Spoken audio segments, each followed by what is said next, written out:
Okay, so as I mentioned before, we're now in our panel discussion, and it's really my pleasure to welcome you all to this next portion of our time together.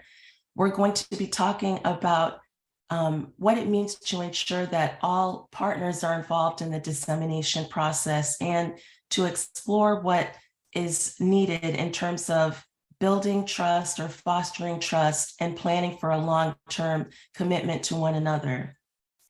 I'm going to be starting out somewhat alphabetically. So Ms. Katie Dietz is the program administrator for both the Johns Hopkins Center for Health Equity and the Urban Health Institute, and has extensive experience managing large system-level clinical trials that involve clinicians, clinical staff, behavioral interventionists, and community members in primary care settings. And she does this through the lens of community-based participatory research.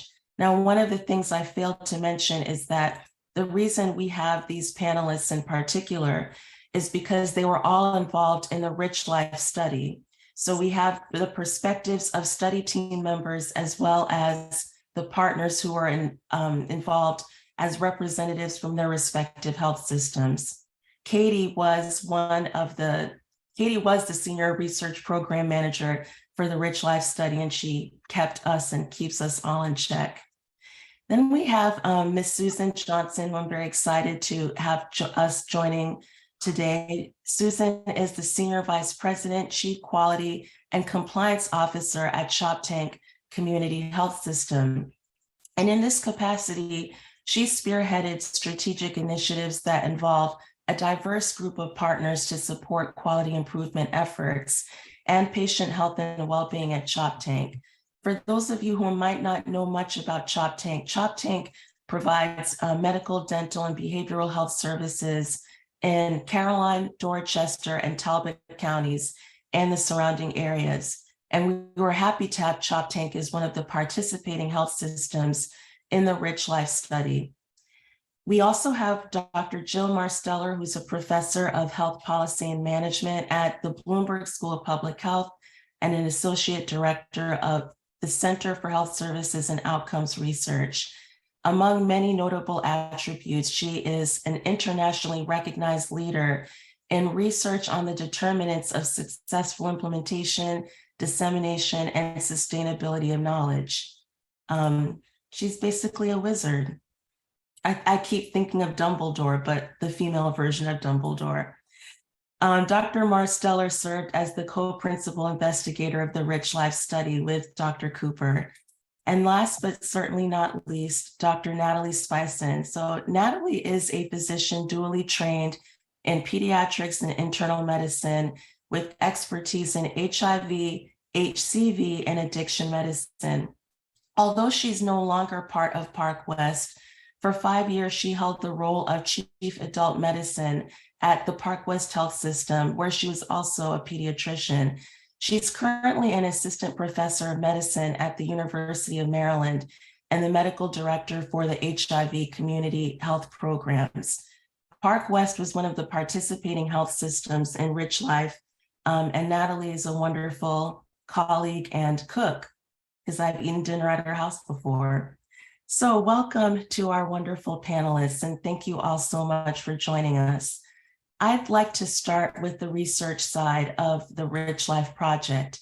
So for Dr. Marsteller, now we know that involving all partners in the dissemination process is one of those things that is easy to talk about, but it's actually not as easy to put into practice. I just wanted to know if you could please share with us what barriers and facilitators you've encountered in ensuring that all partners are involved in the dissemination process. And as you share those things, could you also talk about specific strategies that the Rich Life team employed to encourage all partners to actually participate in the dissemination process, whether there was a co-authorship policy or other strategies? And to add a little bit more to this extensive question, I would also love if you could please share from your perspective what PIs could do to create an environment that fosters this level of engagement and in the dissemination process?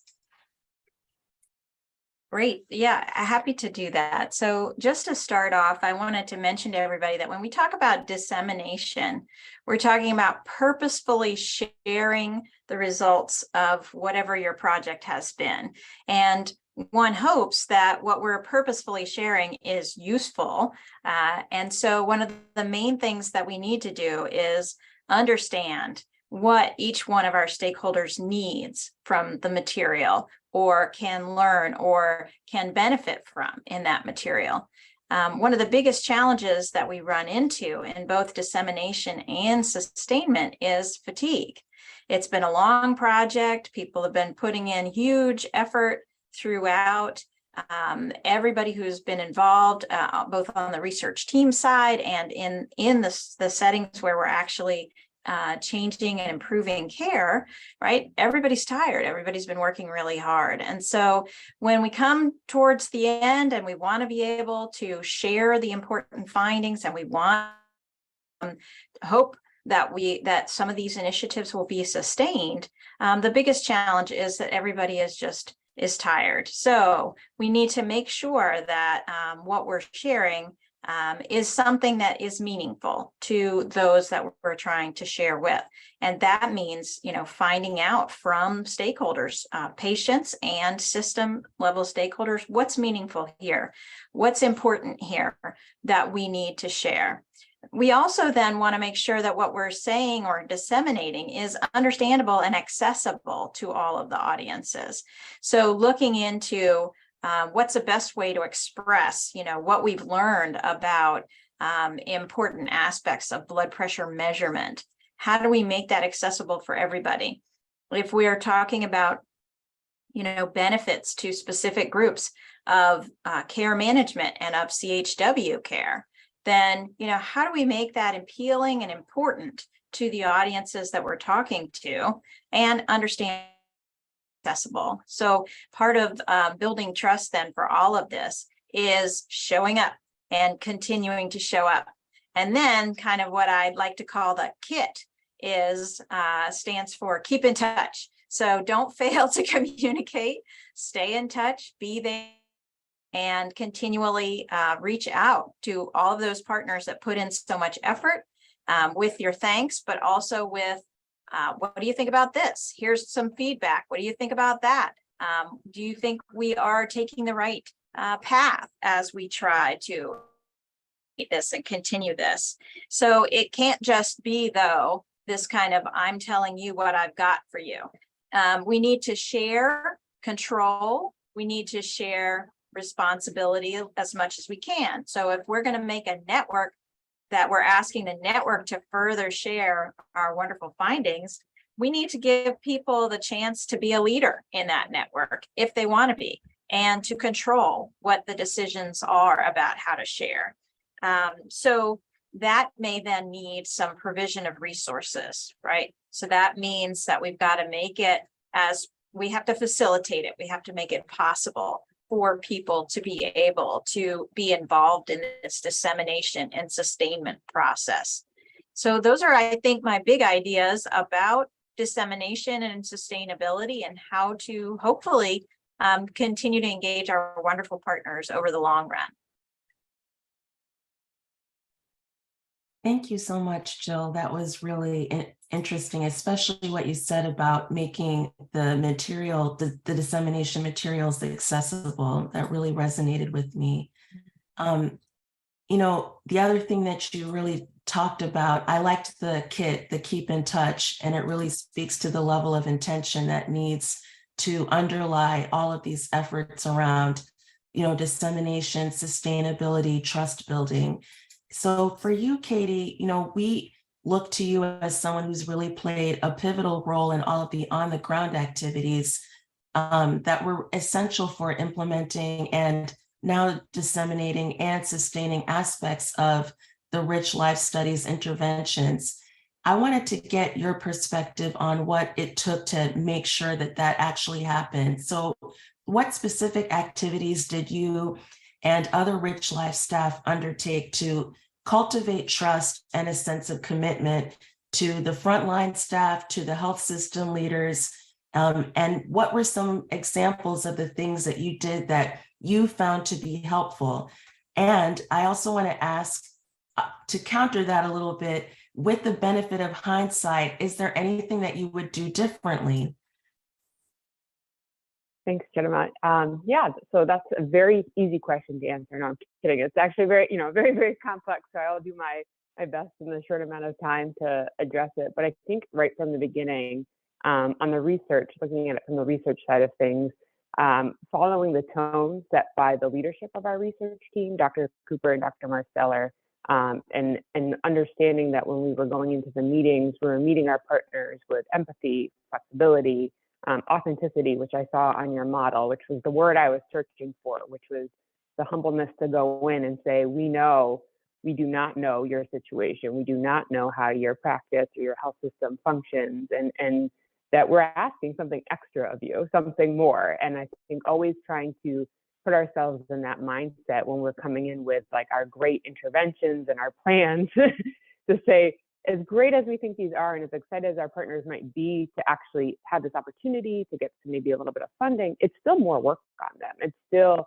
more for them to do. And we need to understand and hear them about how this is actually making their life harder. Even though, they want it for their patients, it's making their life harder. And let's be flexible and really work through this process together. And I think so much of being able to have that conversation is being authentic in our communications. They're not, especially as a staff member, not going in and saying like, this is how it has to be done, or this is the only way for us to be successful in doing this research study, is really trying to listen and be honest. I think, although he's no longer with our center, Tony Bunyasai, who many of us knew and spent time with, was someone I spent a lot of time in the field with. And, Tony would be the first person to say, like, I know this sounds ridiculous, but here's what we're asking, today. And that disarming to be able to be real, and that it's a lot that's going on.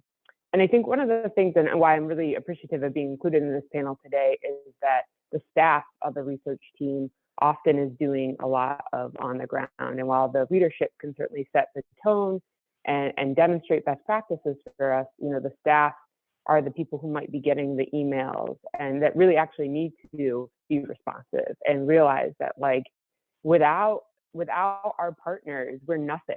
We've got nothing. And that's just a great lesson in research, whether it's a participant or one of your partners. Like, if you can't do the study, you can't do the work.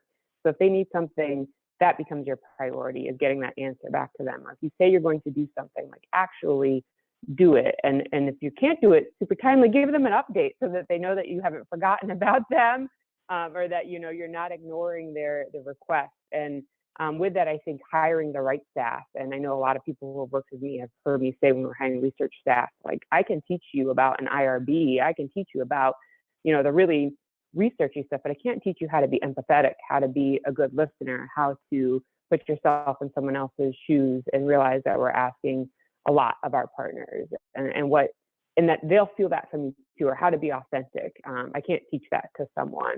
So I think having the right people, which we were so fortunate to have with Rich Life, and I will take a second to shout out some of them. Devin, who's of course here, Devin Brown, who's amazing.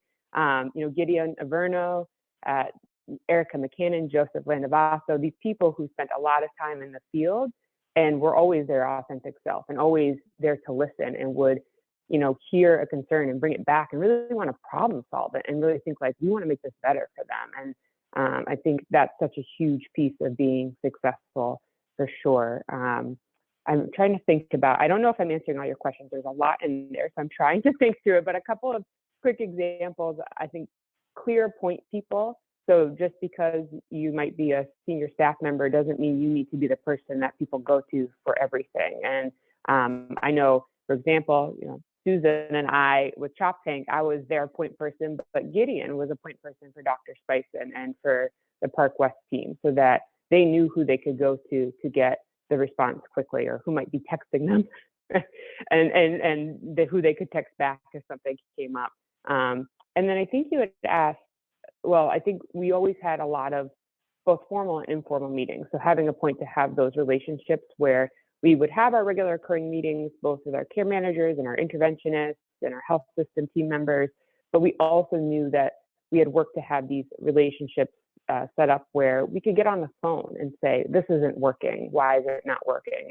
And that it was a safe space for whomever it might be to say, like, here's why it's really not working. And they knew that we weren't going to be like, gosh, it's, you know, it's obviously your fault. We'd be like, no, it's our fault. Like, we have not thought about, you know, the realities of your situation. Like, we'll work on that. Like, we're actually going to take that back and we're going to work on it, and we're going to come back to you, and we're going to keep kind of problem solving together.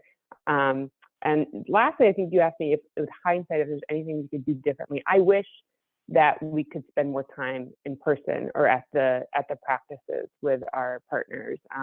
You know, one, obviously, Rich Life, the tail end of Rich Life was all during COVID, and especially as we talk about sustainability and dissemination, that was really disappointing that that's how we had to end out that project. That was obviously a reality far beyond our control. But even still, I think it's hard. I wish that we could have been there a lot more often. Our practices were spread out, and there is always that tension of everyone has so much to do and to be able to get there. But some of my best experiences were getting to be, you know, in the practices, sitting. I'm looking at Susan, sitting in the conference room at Chop Tank, you know, understanding the community because I'd spend the night there, you know, the night before, so I didn't have to drive over the Bay Bridge, you know, getting to see the community a little bit more and getting that more unstructured time with the people that you're working with and having those informal conversations in person. So hopefully I got to most of your questions.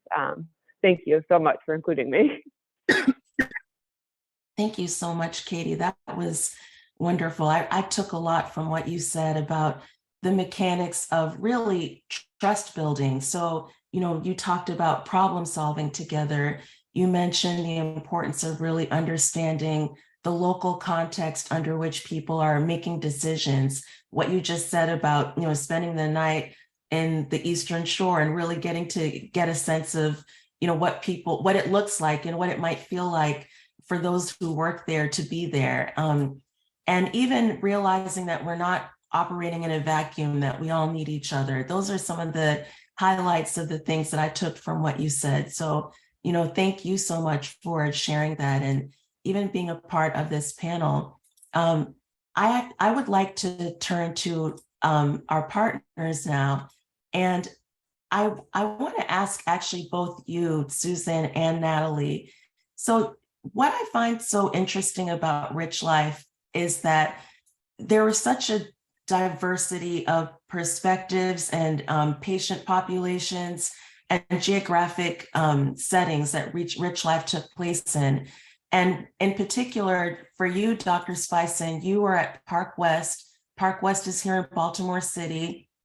Susan, you're at Chop Tank. Chop Tank is in the Eastern Shore. It's in a more rural environment. So I wanted to ask you, you know, you were both involved in championing the Rich Life study at your respective organizations. From your perspective, now hearing some of the things that, you know, Dr. Marsteller and Katie have talked about, what were the most meaningful things that the Rich Life team did to build relationships and foster trust? And to what extent did this really serve as the foundation for thinking about dissemination and sustainability?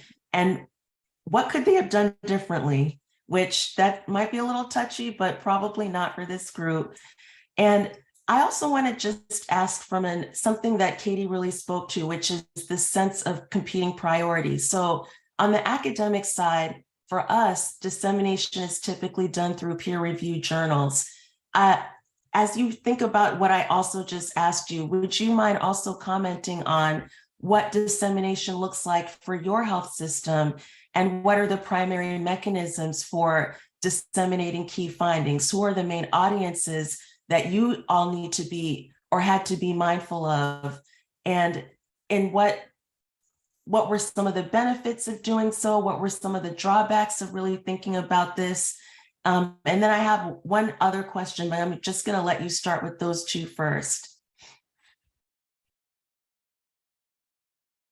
How about, it could be either Natalie or Susan, whichever one of you wants to go first. Dr. Spicyn, go ahead. Sure. Well, I think I'll probably just sound like Katie's echo, but I can't, like everything she said that they tried to do, they succeeded in doing, right? When Chidinma invited me to talk with you all, really, I thought the way that the Rich Life staff was so respectful of our context, of our competing priorities, like every communication, that like authentic sincerity of like, you are so busy, and even though in my head, like, you might be falling short on this or that measure of of this project, how can we actually shift things to make it easier for you, and respecting your context and your competing priorities. It was just abundantly clear in every communication. And I'm thinking of one example. At some point, we were looking at our Park West has 3 geographic locations, and 2 of them are randomized to the study arm and 1 to the control arm. And when we were as a project champion, I actually wasn't at either of the study arms. And when we were taking a look and talking at staff meetings about whether anyone was making use of the referral process to the specialist core that the Rich Life team built up, and we weren't, and it became clear that there was some sort of confusion about the referral pathway or process, and whether it was really doable in our setting and with our workflows and at the pace of our primary care environment. And so I took that to the team, and some things couldn't be changed, but some things could. And just the way in which they worked with us on that was so respectful. Everything that Katie said, the flexibility and the humility was all just so key. So it was, participating in the project was important to us because anything to move the needle on cardiovascular health disparities, that was our main goal. Like contributing to knowledge and all of that is like good too, but we really wanted to make a difference for our patients and have these resources to do that. And I'm sorry, I sort of lost my train of thought. Anyway, being able to interface with the team that so authentically supported us in participating in the project and respected our sort of local constraints was just amazing. Yeah, I would agree with that. I was actually going to chime in and say, that Katie's team was wonderful and just polite and helpful. And one of the things that sticks out to me a lot is remembering our training in person in our little conference room there on how to actually take a blood pressure with these new machines, because we had never used blood pressure machines before. And we tried out all the different things to see if you talk, does it make your blood pressure change? If you cross your feet, does it make your blood pressure change? So we proved it to ourselves, those who were going to be then teaching other staff. And we did have some medical providers who were not quite sure about using these machines. And so we discovered that we had some providers who were deferring instead to a manual cuff blood pressure because they didn't think the machine was accurate. And we mentioned that to our Rich Life team. And we actually had a conference with our medical providers to talk about the science, because they weren't going to just listen to me because I said, this is what the Rich Life people told me. They needed to hear it from a researcher who actually could give them some of that information. And that went a long way to, we are doing something that is right and truthful. And that is still our protocol now. We still are using that. We measured our blood pressures. It increased our compliance rate. But I wanted to also bring up one other piece of this that for me in particular, we already had care coordination and community health workers in place. And we were able to use those rather than hire new ones. We just tweaked their work a little bit. But some of my ulterior motive with wanting to join the study was wanting to help the rest of our organization understand how we can use these important staff members. And I was struggling because nobody could figure out what they did. And the research helped us really to show the rest of the organization how we can use these enabling team members to actually improve the outcomes of staff. And that, again, has carried through now. And we are adding so that each of our locations now has a care coordinator and a community health worker. We're not quite there yet, but it's in the budget. So we will be, spreading that, where we had to share care coordinators across locations, which made it challenging to see the patients. And we had to do a lot of a lot of structured changes, and the team helped us with that, as we were trying to figure out what do we really need to do? How is this going to actually work? So, that we trusted the team. They came out and did audits of our competencies, which was wonderful because we didn't have the time or the wherewithal to go do that.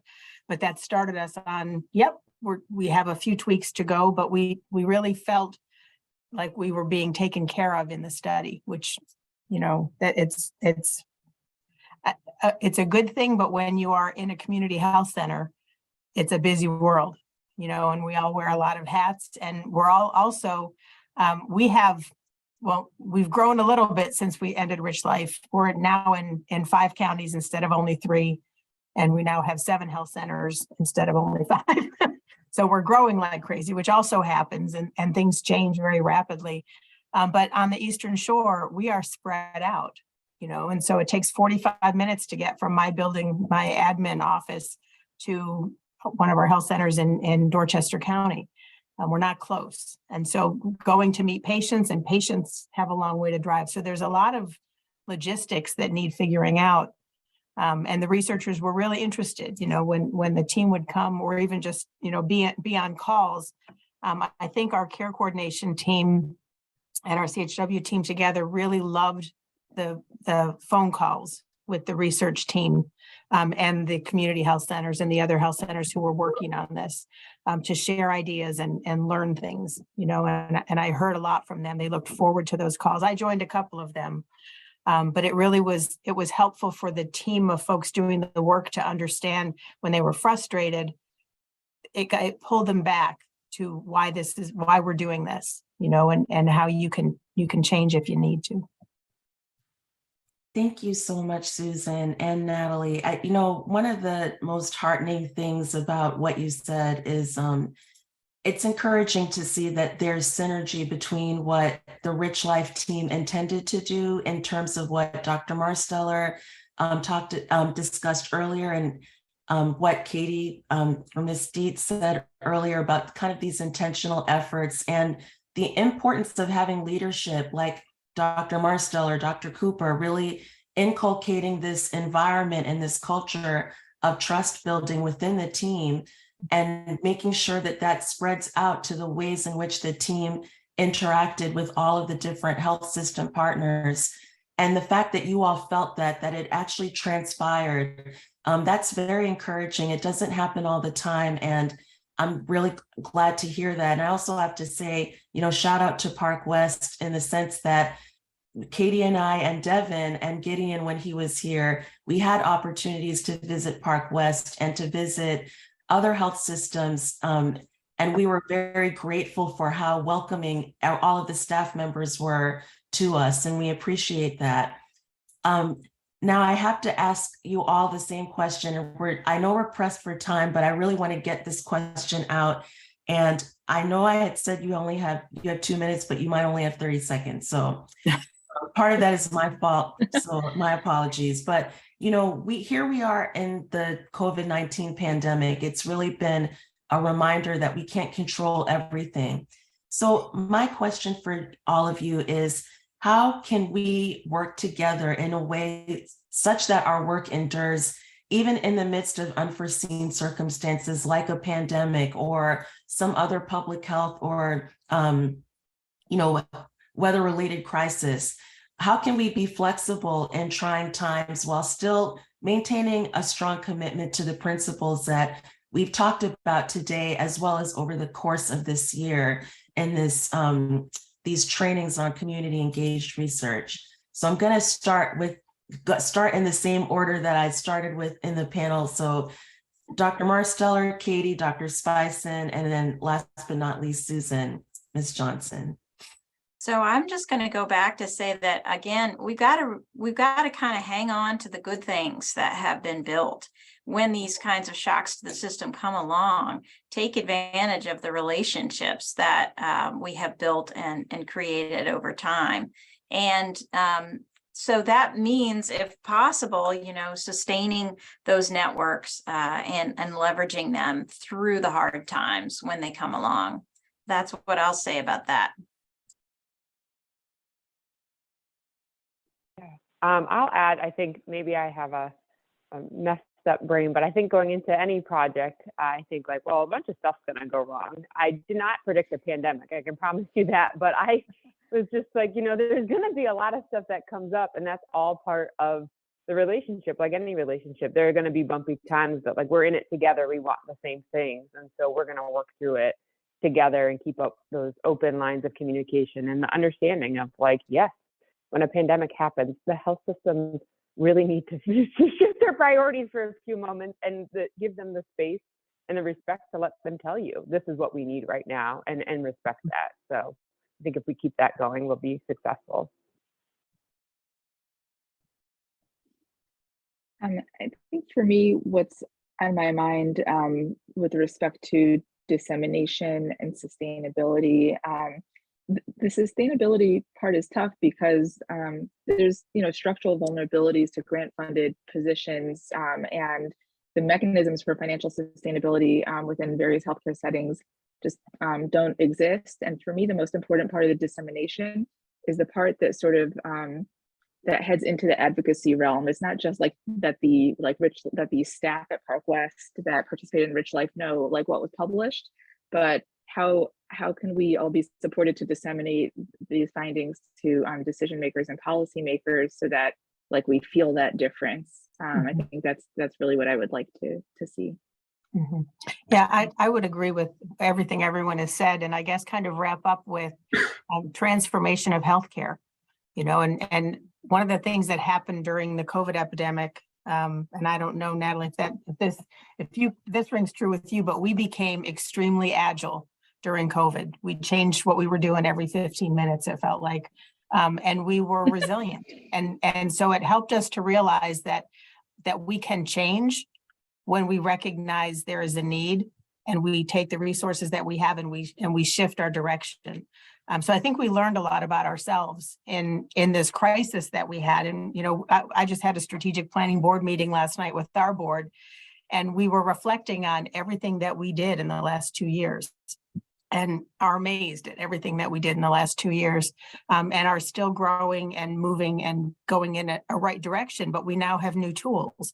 I mean, we use Zoom, we use Teams, we use, all kinds of electronic means now to communicate, which actually helps with that dissemination. We implemented a new communication tool that was electronic because we couldn't meet in person anymore. And we're still using that now. And so we have we use Teams, we have groups of staff members who can communicate. We have a grand rounds team that all the medical staff and dental staff and behavioral health staff are on, and they can present cases and talk about things as a medical team.